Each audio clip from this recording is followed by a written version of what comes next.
shuffle, tap dance. Okay, Yeah. and then I want to turn off transcribing because it's on my nerves. Okay, all right, so here we are. We are talking about Alex. So Gloria, just for your edification, Alex, if it's okay if I explain, Alex isn't currently in a school. So we talked yesterday about how to get data, how to conduct a study.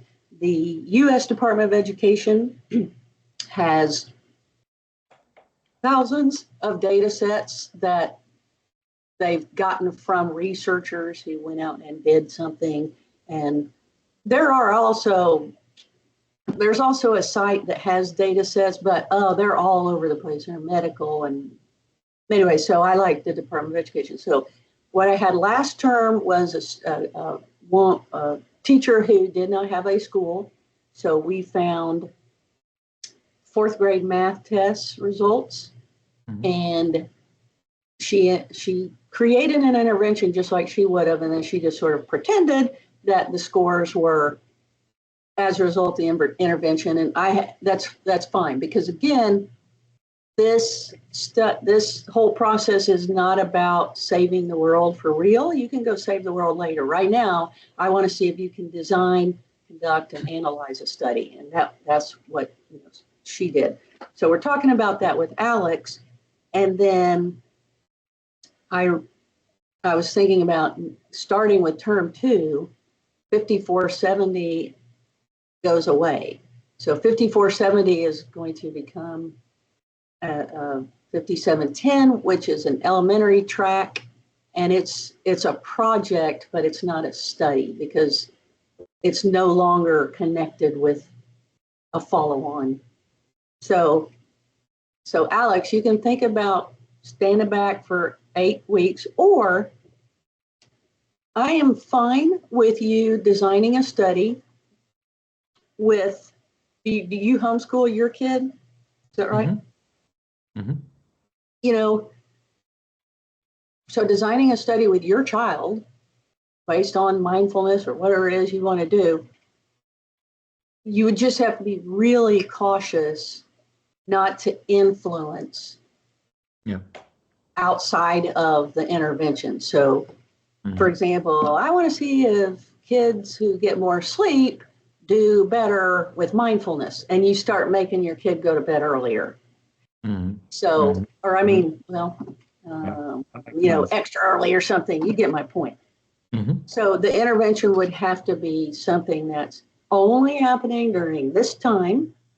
Whether that's study, so you study math more intensely or more, constructive method, and then versus teacher-centered. Okay, you don't also study math when you're home having dinner, right? Like, you're not talking about math outside of this strict intervention time. I am fine with that. I had a student last term who was trying to look at something, I think it was reading. It's been 3 weeks, right? So he introduced a reading program to a nonverbal autistic student, and one student. I was fine with that because that's what he could get. Now, if I were doing a study, that wouldn't fly, right? You get paid for it, whatever. So you can think about that. You can either think about stepping back for 8 weeks and then come back next term and it's a project, or I'm fine if you want to design a study using your child and some intervention. And when you get to 5910, it'll be accepted because, the rule is if the 5470 instructor approved it, then that's approved. And I think whoever you get is going to be fine anyway. Okay. So it's your call. Or we can absolutely look at a data set, and that's more akin to a real study, I guess. It's a real study, but I think if you just did something with your child, it's going to be hard to control. Yeah, absolutely. No influence outside of the intervention time. Yes, absolutely. Okay, so if we went for the third path, which is using secondary data, Mhm. how would that work with the intervention? I would invent an intervention Mhm. and then Whatever not. intervention you'd really want to do, Mhm. if you had a school, you're like, man, I'd really like to put in 15 minutes of yoga. Okay, Mhm. put in 15 minutes of yoga. And then whatever the results are, that's what you got to work with. So, you know, like I say, it's okay, because I'm going to look at your intervention and go, that you're just sort of putting something together because you don't really have to do it. So I'm going to look at it as, this is a real intervention. This is something that would employ. Yeah, your results are fake, but for purposes of designing and analyzing, that's the part I'm interested. The conduction, you would just do it. I mean, I would just, you did it. You didn't really, but that's to me, the least important piece, because teachers put in interventions all the time. So I know you know how to do an intervention. I know that you know how to implement small groups to get better achievement or whatever. That part every teacher does. Not controlled in a study, but can you design this intervention so that it would potentially get results? Now, we all know there are studies where, wow, there's nothing significant that came out of this intervention. Okay, that's fine. You didn't waste your time. You saw that what I did during these 4 weeks didn't get any results. Well, is that because you didn't have time to get results? Is it because your intervention wasn't designed quite like it should have been? Is it because that particular site didn't respond? So that's okay. I think it's natural for us to want to see results.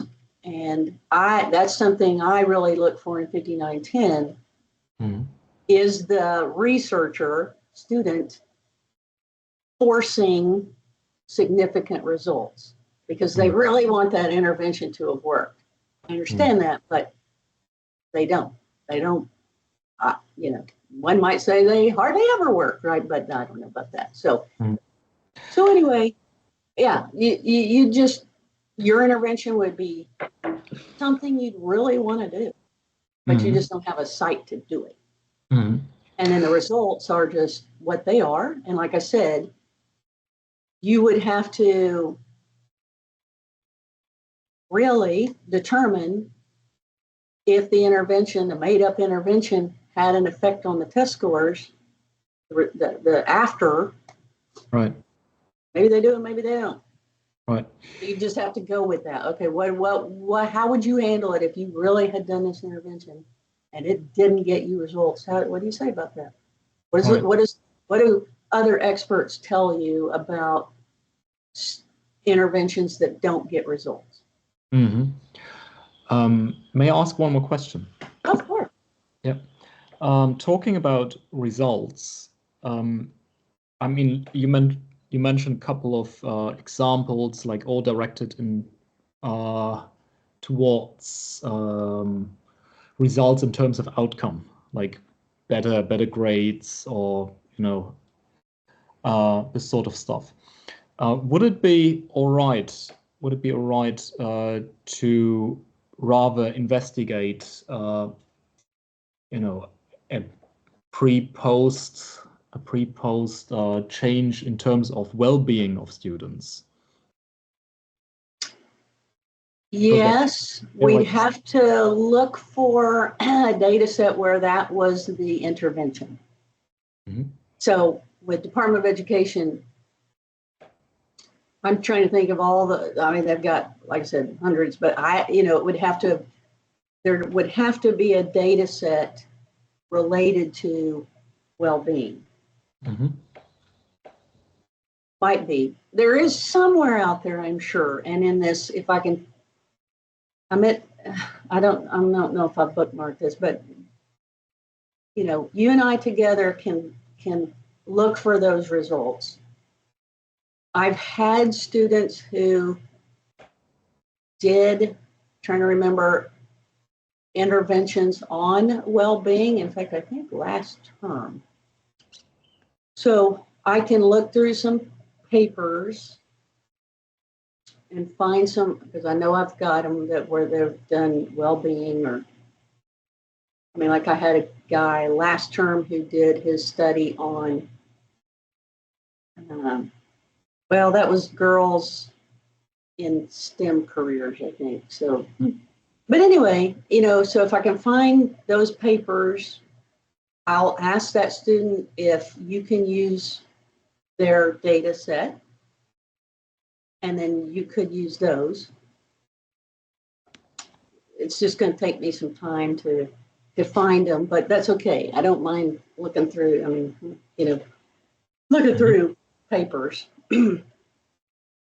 Or, like I said, maybe we do a search for data sets where somebody has done an intervention. It doesn't have to be kids. It could just be a study on wellness. Mm-hmm. With a before and out, like, how do you feel now? And, you know, mental, whether it's anxiety or, you know, whatever it is. And they could be adults. It doesn't have to be kids. Could do that. Yeah. But we can't just make up results, right? No. And I'm not saying that's what you want to do. I'm just reminding myself, because I'm sitting here going, we just make them up, but that's too far out of the realm. So. No. I mean, I've done something similar before in my other postgraduate degree. It was an intervention with parents and with former students of that school. And there's a standardized questionnaire, I think issued by Christine Neff, on compassionate well-being, something like this. And we did a pre and after, a pre and post study, but that was, I think that was a bit long. That was like an 8-week intervention. An 8-week. Yeah, well, you're going to make up your intervention. So, you know, I think I would be okay with so you have a before and after data. You know, I think I'd be fine with you using that data, but a different intervention, because that's the big key to this whole study is the intervention. That's what we're trying to narrow down is, I mean, that's how we get all these techniques and strategies in education. Is somebody did a study that said student-centered learning is preferable, more effective than teacher-centered. Somebody's done a study to prove that. We don't just go, I'll bet, you know. So I like I said in my intro, I always use an example, because that's one I did, was of reading to kids after recess. The intervention is the key. Research says that works. So you have your data set. We're making up the numbers anyway if we used an outside data set. So what you're going to focus on is a new intervention, a different intervention, and the literature review. I mean, you're going to have to go. So what I'd like you to do is send me your study report or whatever you submitted for your degree. And that's just, I mean, you know, it's not that I don't trust you, but I think I need to do my due diligence and make sure that everything is new except for the data. So why don't we just do that? Use your data set, but you create a different intervention. You still got to do a literature study on whatever that intervention is. The only thing you'll be reusing is your data, and I'm fine with that. Yeah, right now I'm thinking of something else. I mean, like increasing in attention span by focused meditation, something like this. Yeah, yeah, yeah. It'd be nice, and that actually may have been done. Hmm. I mean, you could absolutely search for studies, but you can make that part of your literature review. Hmm. So, yeah, why Yeah. don't we just do that? Yeah. And, when you get to 5910, that's the first thing you'll tell your instructor is what we did, and they'll be fine with it. So Mhm. I mean, because what you'll have to tell them is, hey, I've actually already got part two done. But, you know, they'll, I mean, it'll be accepted. So, Mhm. Yeah. Okay. Okay. This sounds great to me. Thank you very yeah, much. sure. Good. All right. Gloria, how are you? Nice to meet you. Oh yeah, nice to meet you, Dr. Yeah. Jennifer. So, where are you? It looks like you're out in a very nice Oh no, day. it is just a I know. background. Yeah, I mean, because Alex is not actually in the Alps or Hobbit land, wherever that is. I'm in Indonesia, Surabaya. Indonesia. Yes. Wow. Okay. All right. So it's late for you. Is it 9:20 or 10:20? 9:21. Okay. Yeah. Okay. 12 hours. All right. Good. All right. Well, not super late. I used to have to do these. When I teach. Well, when I used to teach different classes, like I teach 5270 and 5010. I would have separate, teams meetings because the classes didn't really meld. So there would be people up at 11 o'clock at night, and sorry, but Yeah. now that usually I have things together, like a 5470 and a 5910, then I can group everybody. But this term just 5470, so I'm happy about that. Keeps me focused, and I really like teaching 5470 because you're just starting out, and it's interesting to see everybody's ideas taking form. Because right now you're like, I think I want to, and as you write about it, it gets firm. And I think, as I said in my intro, your proposal, you may change it all the way up to week 5 or 6. That's fine, because things just come together like, oh, I think I'd rather do whatever. So anyway, do you have any ideas about what you want to do?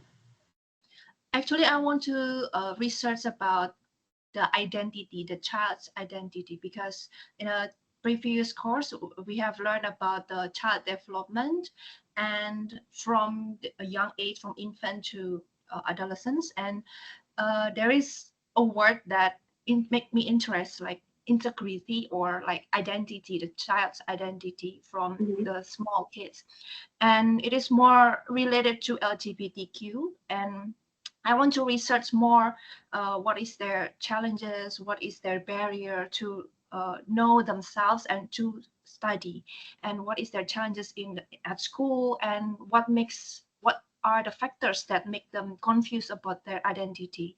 And it is also related to art educations, because I have a art background from ballet and architecture, and in art we are free to express ourselves, and is it a factor that affects the kids nowadays? And I also want to connect it with the international school and IB school, or any kind of syllabus that encourage students to express themselves, and is it a problem, or it is helps them to express themselves? Is it shapes their identity, or what kind of Okay, factors that I'm gonna stop you because this happens in writing. You're using it a lot. So yeah. I as the reader am saying it. What's it? Art education or Yeah. okay. So when we are talking in real times, like I can go, wait, are you talking about huh? And we do that all the time. But in writing, it's better just, I mean, just repeat yourself. Even if it sounds weird, like art education really helps kids identify who they are. Using art education, blah, blah, and that's fine. It feels weird, like I just said that, but we don't ever want our reader to go, okay, is she talking transgender or is she talking art education? So I think that's great. So are you, so, okay, so your identity, you said you're, or if I got you right, you want to focus on LGBTQ or just a student's identity. So the reason I ask is, now not when I was a kid, obviously. But okay, so I'm in the military, which is a heavily male-dominated field. So many times over the years, my identity has gotten shunted or buried because the way I think, and whether that's as a woman or just the way Jennifer Wolf thinks, is outside of the norm of this male-dominated field. So my identity has suffered because I know what I want and like, but I question it because everybody around me doesn't feel the same, and it's so subtle, and it's not talked about even now. You know, even with diversity, equity, and inclusion, that's not talked about. What's talked about in DEI is the physical representation. So women, physical, sitting at the table, okay, but not their perspectives, not their identities. Just, oh, that's a female sitting at the table. We met it, DEI. So I don't want to, your study is yours, but maybe think about identity as a whole, whatever that identity is. I'm not gay, lesbian, or transgender. I mean, I'm a straight white female. Yeah. But like I said, and as a kid, my identity was all over the place because I had alcoholic parents. I had an incredibly dysfunctional home, and at school, I was just whoever I was supposed to be.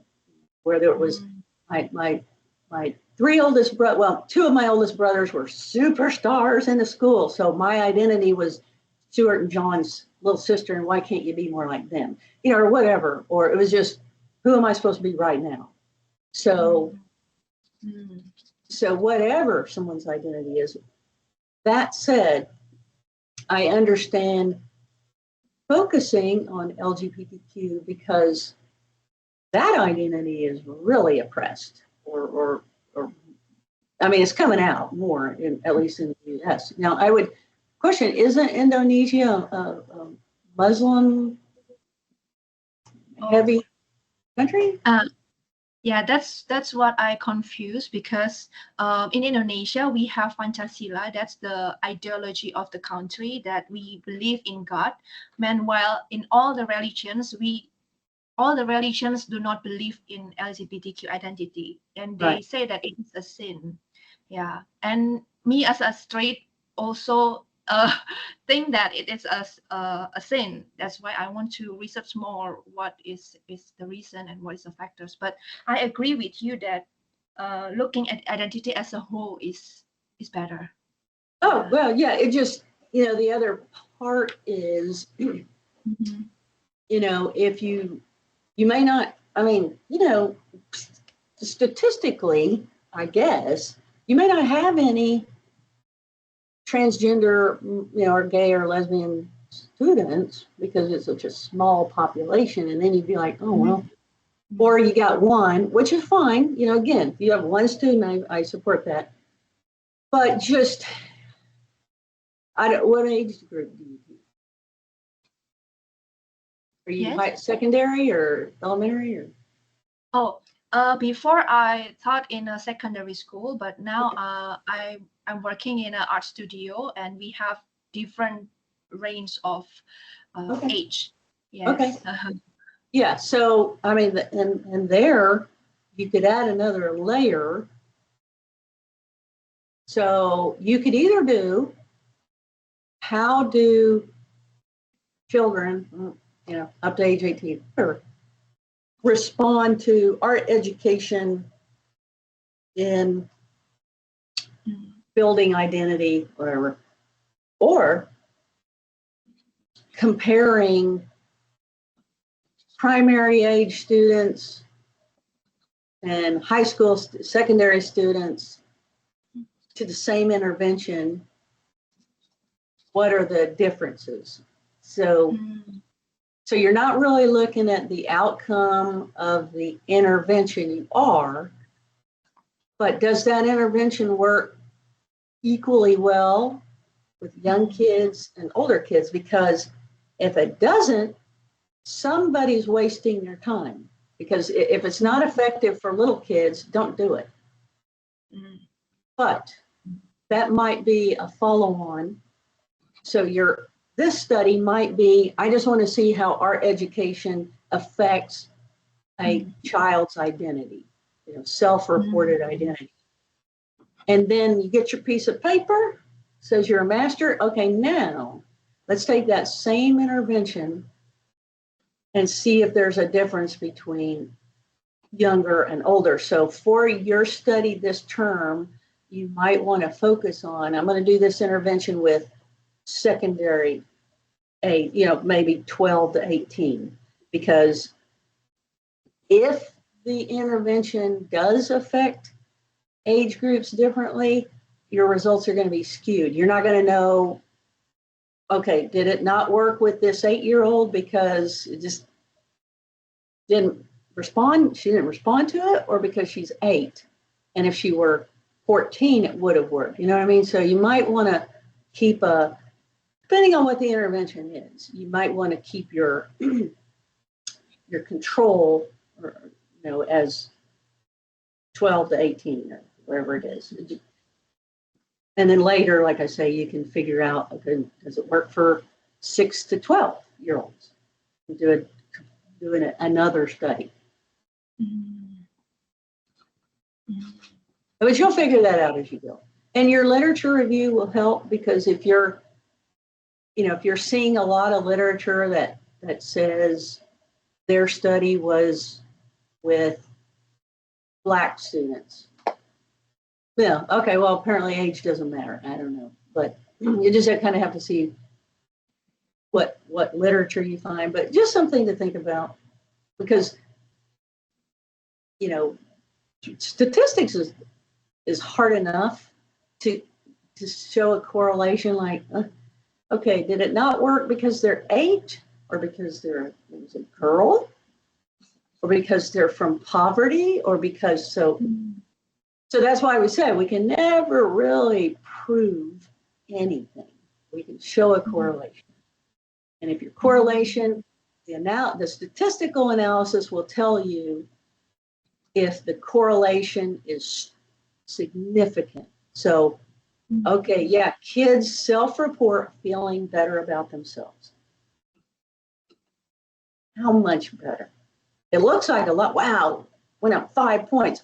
Okay, is that really a big deal? Looks like it, might not be.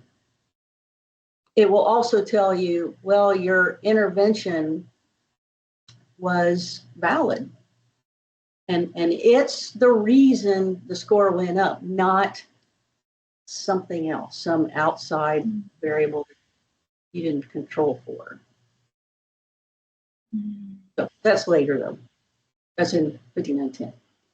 Although I did put some resources in the course forum to help you start looking at the statistics you'll have to use in 5910 to you know, you got your results, but that doesn't, you know, again, that's where research is different from, you know what, I'm just going to try this in my classroom. It worked. Good. But will it work again? Was it really the intervention or was it the time of year? Right? So anyway, the statistics are what make the difference between what teachers do naturally every day. Oh my God, I got to try something. This is not working. And so that's why I put all those resources so you can, and Alex, you've got an advantage on that. You've done it. But anyway, nothing really to worry about right now. Right now, you're just looking at identifying your population. So again, are you going to use 6 to 18 years old? And I'm not telling you that's necessarily wrong. I'm just telling you you could be introducing some ambiguous aspects.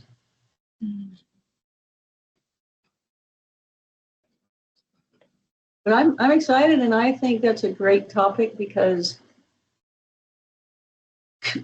childhood's confusing enough.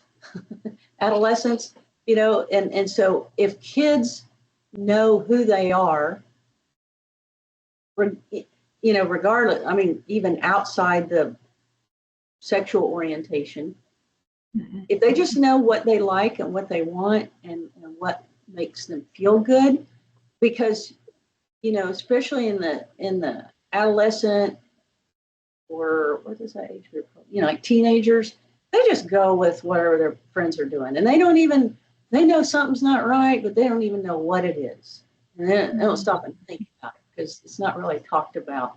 It is for transgender kids for sure, and I think, at least in the U.S., gay and lesbianism has been out so long that I think if a kid is gay, depending on their parents, but I don't think that's even as questioned anymore. But transgender's like, that's a big deal. Like, am I really a girl? So anyway, but just identity in general. What do I like? What do I want?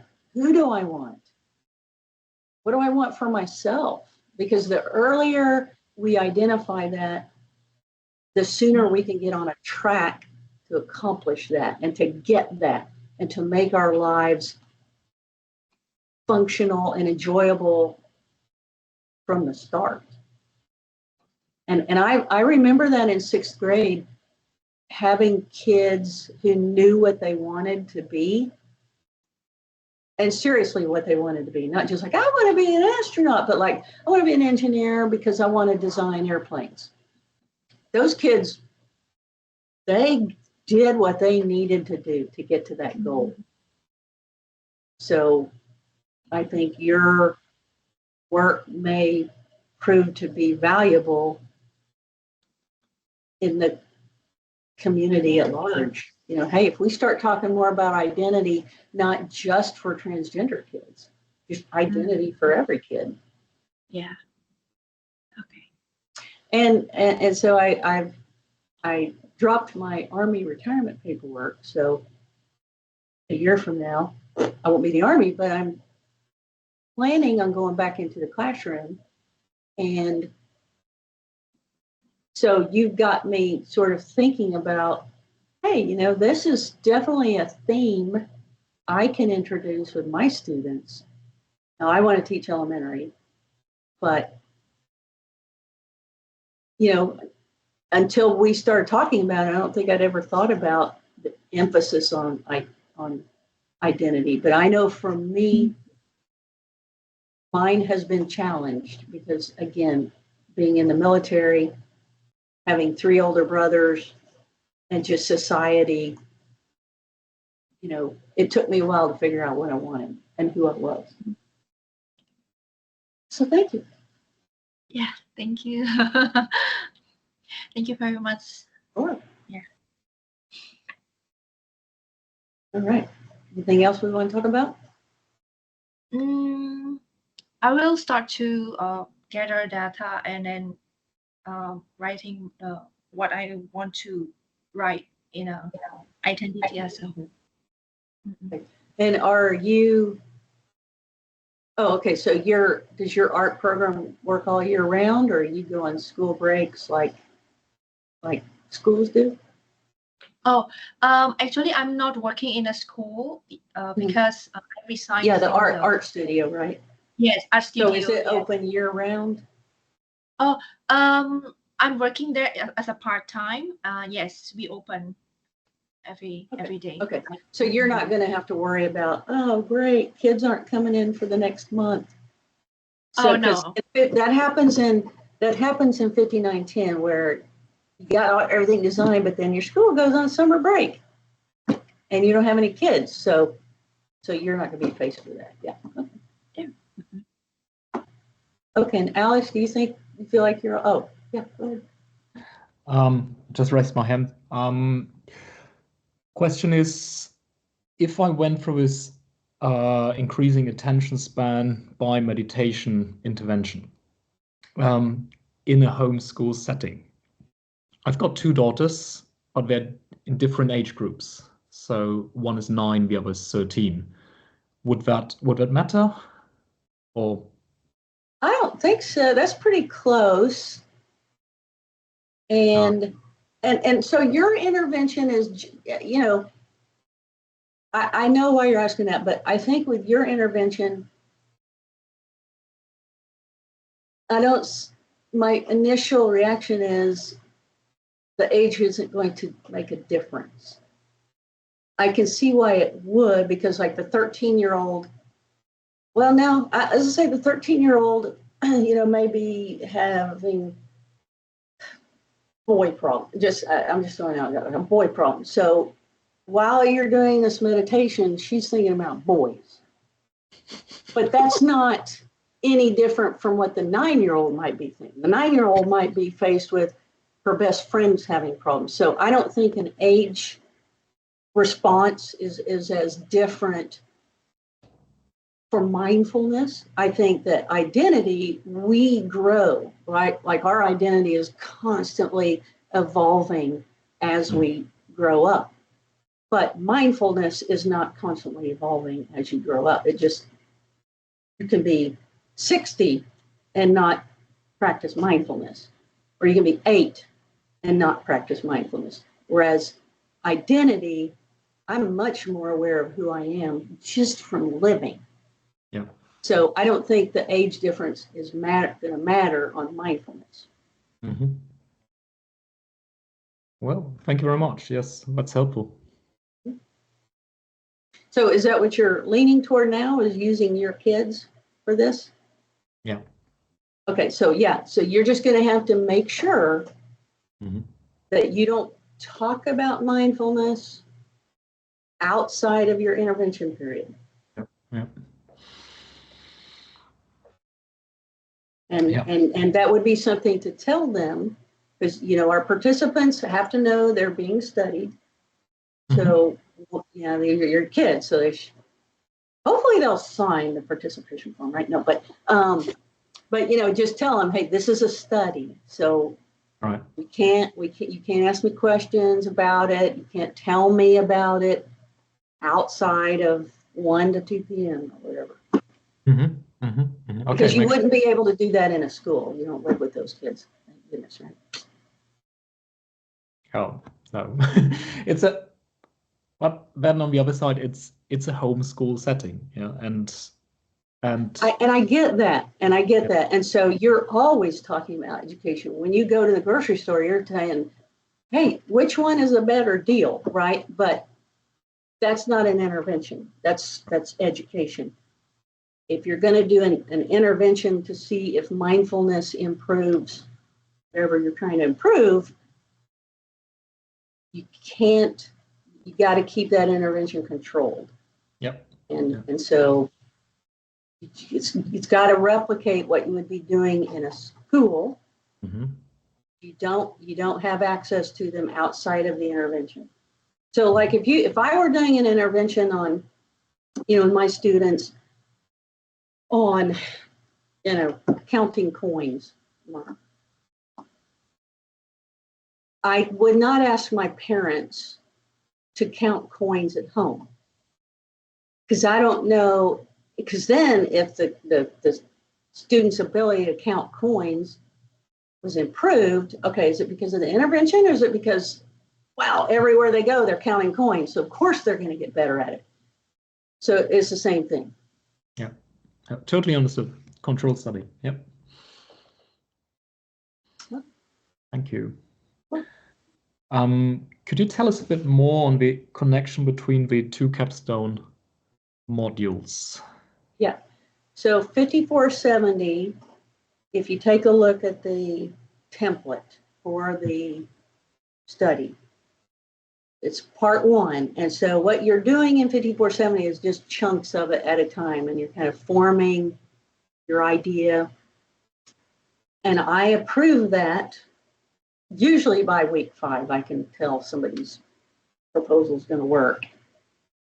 And then once that's approved, you can start your data collection, because in part 2, 5910, that is all about your actual study. There's no more design involved. It's carrying out that study. So 5910, you upload your proposal, and it's, like I said, it's written in future tense. You upload that, and your instructor looks through it and says, yep, that's a good study, and I understand. And then you're just off going. There's much less interaction with the instructor in 5910, because your assignments are to, you provide your portfolio. So whatever you're using, Evernote, Google Drive, piece of paper, whatever, and you video yourself. Otherwise, there are only 2 written assignments. That's your draft report, the whole study you have in Unit 6, and then in Unit 8, you're done, and you provide that report. So there's much less interaction with the instructor in 5470. Every week you're turning in something. You're returning in a section of that proposal.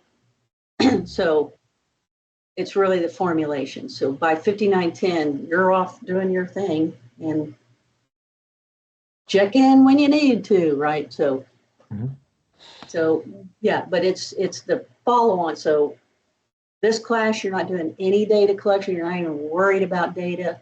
It's purely the design. What am I going to do? This is what I want to do for my intervention. Here's all my literature I studied. Here's how I'm going to protect my participants, because, you know, for example, art education for identity. Gloria's study could cause a child to go, wow, maybe I am transgender and I didn't even know it. And that's some potential emotional harm.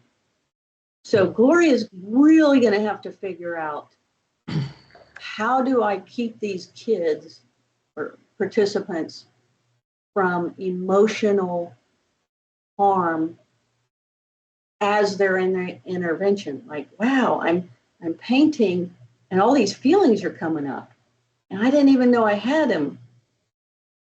You know, for mindfulness, any intervention. Wow, it seems like everybody else is able to meditate and I'm not. Is that because I'm bad at this? You know, so that's a huge part that I think can be taken for granted, because, like, you know, especially for studying adults. I studied Army officers. Nothing hurts us, right? Like, we get shot at, and so my study, trust me, is not going to hurt anybody. But you know what? I asked them, I was trying to see if this course that they took made them more effective officers. Well, if the answer is no, then they're like, oh, wow, I really don't know how to communicate effectively. Oh, I must not be a very good officer. There's that potential harm. So that's something we really talk about, is we don't want your participants walking away wanting to kill themselves, right? Well, I mean, you know, it's exaggerated maybe, but anyway, so there's that, and then bias. And like I said in the very beginning, I see that a lot. I see students getting their data, and they say, see, this, the kids, they'll even do the analysis, and they'll get a score that is not significant. So it's called a Pearson correlation, and it's got to be 0.0, well, Alex, you know, 0.05 or less. And they'll get a 0.2, and they'll go, oh, there's a significant change. I'm like, no, there's not. I know you want there to be one, but gosh, I'd rather find out that my intervention didn't work than spend time doing it when it's not getting me what I want it to get me. Especially in the teaching world, we don't have time for things that don't work. So bias, how are you going to keep yourself from looking for the results you want to see? And that's absolutely a factor in my study. Because I had been to this course, I was convinced it was not going to be effective because I didn't think it was very good, quite honestly. I mean, but I had a master's degree, you know, so who knows? But anyway, the results for most of the areas I studied were significant. It made a significant difference in the officers' ability to carry out those expected duties.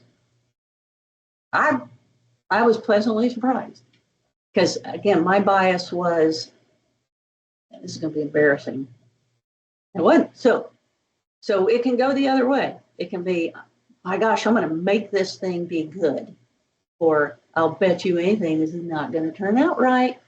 That's bias. So part of your proposal is, how do you keep yourself from making your results say what they want to say? And that happens all the time in medical research. You know, companies that say, I want people to like cherry Coke. So, you know, we're only going to ask 2 people. They both like cherry Coke. 100% of the population loves cherry Coke. You know, we joke about that with kids, but it is a risk factor for researchers. So that's part of your proposal. And then in 5910, that proposal tells your instructor, okay, he's thought about all this, or she's prepared for whatever. Off you go.